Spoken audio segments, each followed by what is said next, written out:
नमस्कार दोस्तों, स्वागत है आपका आपके अपने चैनल निवेश क्रम में। मैं पवन पाटीदार आपका बहुत बहुत स्वागत करता हूं।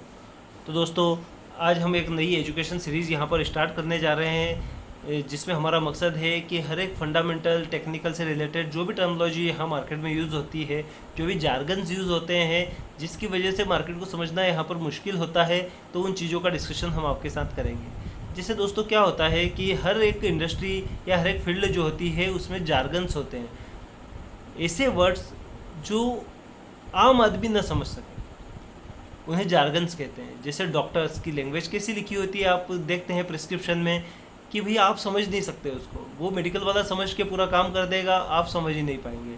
तो ये एक जार्गन्स की वजह से चीज़ें टफ हो जाती है। इसे प्रोफेशनल बिहेवियर में बहुत यूज़फुल चीज़ होती है जार्गन्स, ताकि एक तीसरा आदमी इतना इजीली इन चीज़ों को न समझ सके और हर एक चीज़ जो मार्केट में चल रही है वो बेची जा सके।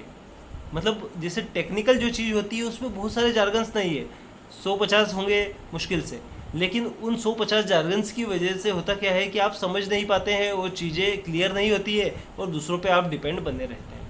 हर एक चीज़ में इसी प्रकार से होता है दोस्तों, हर एक फील्ड में ये होता है। आप बिल्डिंग जैसे बनाते हैं या किसी कॉन्ट्रैक्टर से बात करेंगे जो ये पूरा रोड का काम करता है, वो ऐसे 20-50 जार्गन्स हमेशा अपने पास रखता है, जो आपस में भाषा जो वो लोग यूज़ करते हैं और आप उनसे महरूम रहते हैं और चीज़ें आपके लिए टफ होती जाती है। इसलिए आप उसके लिए ज़्यादा पेमेंट भी ज़्यादा कॉस्ट भी बियर करते हैं। तो इसी प्रकार से शेयर मार्केट भी होता है। शेयर मार्केट में ऐसे जार्गन्स कई हैं जो ऐसे यूज़ होंगे कि आप समझ ही नहीं पाएंगे और आपके लिए ये चीज़ें टफ से टफ होती जाएगी और एक समय के बाद आप दूसरों पर डिपेंड रहेंगे और सोच लेंगे कि ये हमारे लिए संभव नहीं है या फिर बहुत हाईली टेक्निकल है और हमारे बस का ये नहीं है। तो हम एक एक चीज़ को यहाँ पर सुलझाएंगे ताकि आपको धीरे धीरे ये चीज़ें समझ में आने लगे और आप भी इसमें इन्वॉल्व होकर मार्केट में मतलब एक वेल्थ जनरेट करने की एक मुहिम में आगे बढ़ सकें।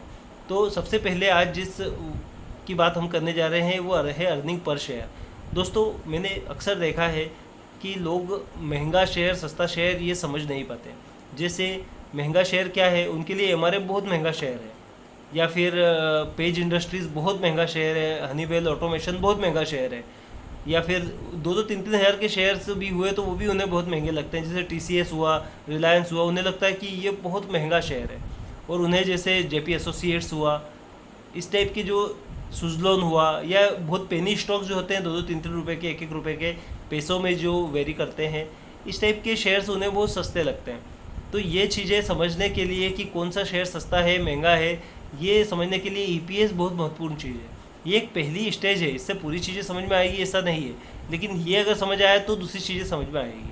तो यहाँ पर अर्निंग पर शेयर पे ही आज डेडिकेटेड ये वीडियो हम बना रहे हैं। जैसे मैं आपको कहना चाहूँगा कि किसी चीज़ का वैल्यूएशन कैसे आप मेज़र करेंगे। जैसे गेहूँ है, गेहूँ सस्ता है या महंगा कैसे समझ में आएगा।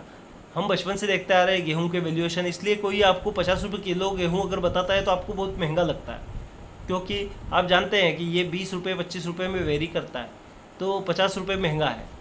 चना 90-100 रुपये के रेट रहते हैं। जो बेसिक बात कर रहा हूँ मैं, एकदम आपको कितने में मिल रहा है ये एक अलग मैटर है। आजकल बहुत सारी चीज़ें प्रोसेस्ड होकर आ रही है, वो एक अलग मैटर है। तो 90-100 रुपये जो रेट है, अगर कोई आपको 300 रुपये बताएगा तो आपको बहुत महंगा लगेगा। लेकिन यही गोल्ड जो हुआ दोस्तों, जैसे गोल्ड 50,000 आपको पता है कि लगभग 52-53 गोल्ड का रेट चल रहा है। ये अगर प्योर वैल्यूएशन में कोई आपको 30,000 में अगर देगा तो या तो आप उसे मजाक समझेंगे या बहुत अच्छी अपॉर्चुनिटी यहाँ पर हो सकती है कि भाई कितना सही रेट में मुझे गोल्ड मिल रहा है। तो ये चीज़ें हैं। अर्निंग पर शेयर भी इसी प्रकार से है कि भाई आप, ये पहली कड़ी है। अर्निंग कितनी होती है पर शेयर पूरे, मतलब आज मान लो कि एमआरएफ का शेयर है 80,000 70,000 ऐसा कुछ रेट अभी चल रहा होगा। तो अगर ये महंगा है, अगर कंपनी चाहे दोस्तों तो इसे स्प्लिट कर सकती है। अगर एक शेयर का 1000 में स्प्लिट करती है कंपनी, तो ये मात्र आपको कितने में मिलेगा, 70 रुपये में।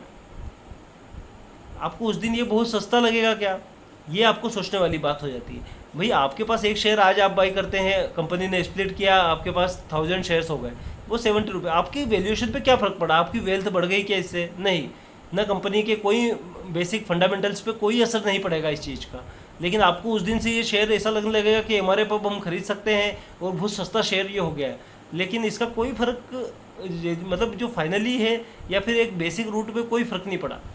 तो तो ऐसी चीज़ें होती है शेयर के रेट। और ये तो अपन जो चीज़ आज समझेंगे वो है EPS, अर्निंग पर शेयर। तो सबसे पहले ये समझना आपके लिए ज़रूरी है कि कोई भी चीज़ महंगी सस्ती उसके रेट से नहीं, कंपनी के फंडामेंटल्स, उसका PE रेशो, उसका अर्निंग पर शेयर, इन चीज़ों से जो मतलब कैलकुलेशन होते हैं वो बहुत मायने रखते हैं किसी भी चीज़ का वैल्यूएशन निकालने के लिए, किसी भी शेयर का वैल्यूएशन निकालने के लिए।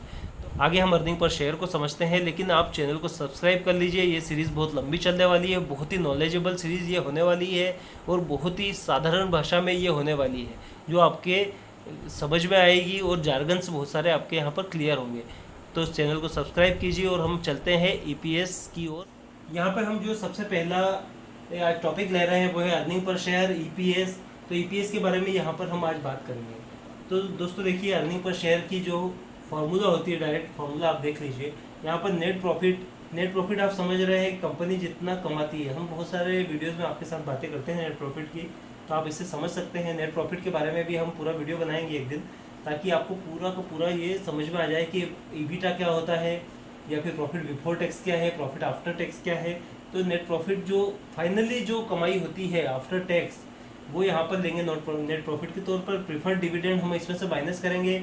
ऐसे शेयर जो प्रीफर्ड है, मतलब प्रेफरेंशियल जो शेयर्स इशू होते हैं, जो पब्लिक को नहीं होते हैं, जो अपने एक कैपिटल रेज करने के लिए शुरुआती दौर में होते हैं या समय समय पर कंपनी और भी करती है, तो उन्हें जो डिविडेंड दिया जाता है वो इसमें से माइनस करते हैं।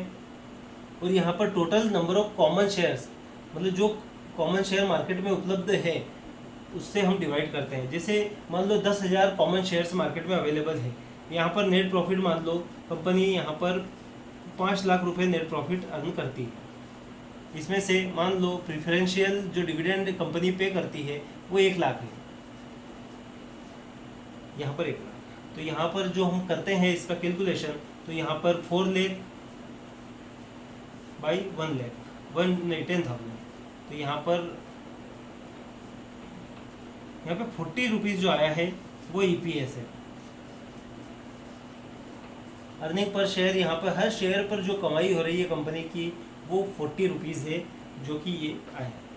तो यहाँ से शुरुआत होती है वैल्यूएशन को जज करने की। जो आज हमने पहला वीडियो आपके साथ शेयर किया है EPS, उसका कारण यही है कि यहाँ से बेसिक चीज़ें स्टार्ट होती हैं।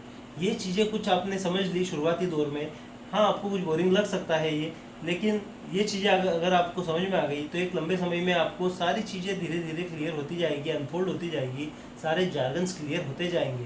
तो यहाँ पर जो आपको यहाँ पर प्रॉब्लम है, नेट प्रॉफिट, प्रेफरेंशियल डिविडेंड, ये सब चीज़ें भी हम आपके साथ समय समय पर डिस्कस करेंगे, जिससे आपके और भी कंसेप्ट क्लियर होंगे। यहाँ पर अर्निंग पर शेयर आप ध्यान रख लीजिए, बहुत ही आसान है। टोटल शेयर से डिवाइड करना है टोटल कमाई को। तो earning per share year wise, यहाँ पर हम पूरी चीज़ें ईयर वाइज लेते हैं, तो यहाँ पर 40 रुपीज़ आ गया। इसका आगे कैसे यूज़ करते हैं मैं आपको PE का जो हम वीडियो अगला बनाने वाले हैं उसमें आपको इसका यूज़ दिखाऊंगा, जिससे आपको दोनों कंसेप्ट, दोनों वीडियो जोड़कर आप देखेंगे तो आपका लगभग 10% यहाँ पर कंप्लीट हो जाएगा मार्केट का एनालिसिस। किसी शेयर का एनालिसिस करने के लिए 10% आपके बेसिक फंडे क्लियर हो जाएंगे। तो मिलते हैं दोस्तों अगले वीडियो में। उसके पहले चैनल को सब्सक्राइब कर लीजिए, और अगर वीडियो ये पसंद आया है, हमारी ये शुरुआत आपको पसंद आई है, तो वीडियो को लाइक कर लीजिए, और आपको कोई भी समस्या हो तो कमेंट कीजिए। धन्यवाद।